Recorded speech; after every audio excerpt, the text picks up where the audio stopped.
రామ్ నారాయణ్ రామ్. ధ్యానం చేసేందుకు సరైన విధానం ఏమిటి? ధ్యానం అనేది ఒక శబ్దశక్తి. ఇది ఒక ఆధ్యాత్మిక విజ్ఞానం. చూడండి, ఏ గ్రామంలోనైనా నగరంలోనైనా సంగీత కార్యక్రమం జరిగినప్పుడు కుమార్ సాను, లతా మంగేష్కర్ వంటి ప్రముఖ గాయకులు వచ్చినప్పుడు వారిని పిలవడానికి లక్షల నుండి కోట్ల రూపాయలు ఖర్చు చేస్తారు.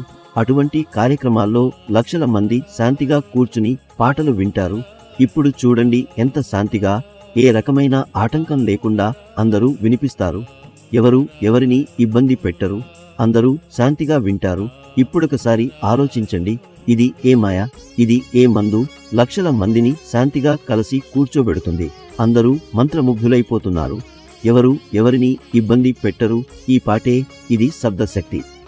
ప్రతి మనిషిలో 50,000 కోట్ల ఆత్మలు, మనస్సులు, చైతన్యాలు ఉన్నాయి.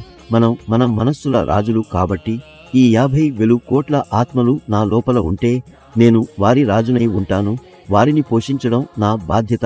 ఈ భూమిపై ఒక రాజు ఉంటే అతని బాధ్యత ఏమిటంటే ఎవరు ఆకలితో ఉండకుండా చూసుకోవాలి. తల్లిదండ్రుల బాధ్యత వారి పిల్లలు ఆకలితో ఉండకుండా చూడటం. మనం అన్నం, పప్పు వంటివి తింటాం, కానీ మనలో ఉన్న ఆ ఆత్మలు, మనస్సులు, చైతన్యాలు ఆకలిగా ఉంటే మనం బలహీనపడతాం. మన మనస్సును, ఆత్మను, చైతన్యాన్ని మనం పోషించకపోతే అవే మనల్ని నాశనం చేస్తాయి.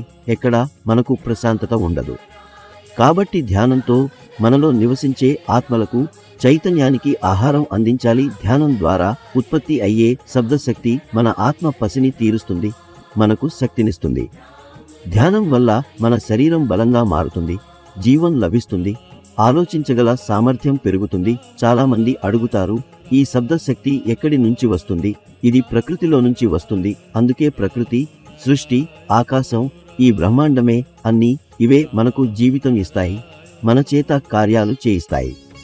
ధ్యానం చేయాలంటే ఒక స్థలంలో శాంతిగా కూర్చుని రామ్ నారాయణ్ రామ్ అనే నామాన్ని జపించాలి.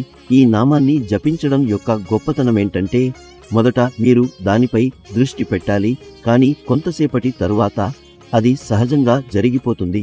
మన శ్వాసలాగానే ఈ నామజపం కూడా మన మనస్సులో నిస్సహాయంగా కొనసాగుతుంది. ధ్యానం అనే పదం చిన్నదే, కానీ దీని అర్థం చాలా విస్తృతంగా ఉంటుంది. చాలామంది ధ్యానం అంటే 5 నిమిషాలు కూర్చోవడమేనని అనుకుంటారు, కానీ అది నిజం కాదు. మీరు ధ్యానంలో ఎంత లోతుగా వెళ్తారో అంతగా మీరు తెలుసుకుంటారు. ధ్యానం ద్వారా మనం మనలను మాత్రమే కాదు, ప్రకృతిని కూడా అర్థం చేసుకోవచ్చు. ఇది మన మనస్సును, వివేకాన్ని, అంతఃకరణాన్ని బలపరుస్తుంది.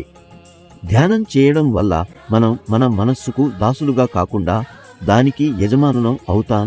ఇది ఎప్పుడూ ఎవరినీ నష్టపెట్టదు. ధ్యానం నిజంగా దేవునిచే ఇచ్చిన వరం. దీన్ని చేయడం వల్ల కాలం వృధా కాదు, డబ్బు ఖర్చు కాదు, శక్తి కోల్పోవడం కాదు, కానీ దీని ద్వారా మనం మరింత శక్తివంతులుగా మారతాం.